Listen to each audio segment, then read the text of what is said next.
সিলেট ওসমানী হাসপাতালে দালাল ও বহিরাগত সিন্ডিকেটের দৌরাত্ম্য, জিম্মি অসহায় রোগীরা। বিস্তারিত দেখুন প্রতিবেদনে।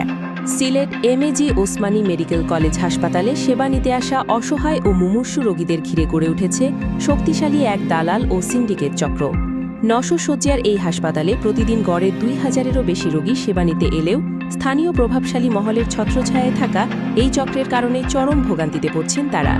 অনুসন্ধানে জানা যায়, হাসপাতালের জরুরি বিভাগ থেকে শুরু করে প্রধান ফটক পর্যন্ত সক্রিয় দালালরা ডাক্তার দেখানোর সিরিয়াল পাইয়ে দেওয়া ও কম খরচে পরীক্ষার প্রলোভন দেখিয়ে রোগীদের বাইরের নির্দিষ্ট ক্লিনিক ও ডায়াগনস্টিক সেন্টারে নিয়ে যায়।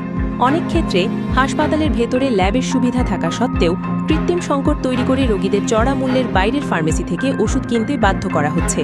হাসপাতাল চত্বর এখন অবৈধ পার্কিং জোনে পরিণত হয়েছে।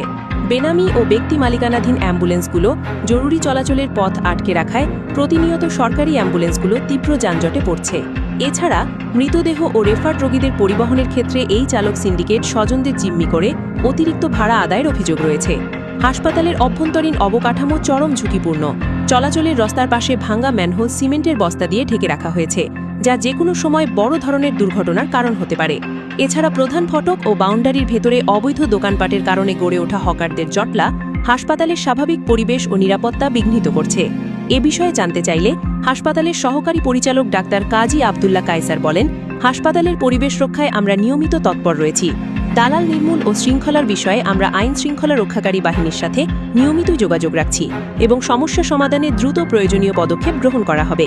ভুক্তভোগী সাধারণ মানুষের দাবি, প্রভাবশালীদের নেপথ্যে রেখে চলমান এই অনিয়ম ও হয়রানি বন্ধে হাসপাতাল প্রশাসন এবং আইন শৃঙ্খলা রক্ষাকারী বাহিনীকে অবিলম্বে কঠোর ও টেকসই ব্যবস্থা গ্রহণ করতে হবে।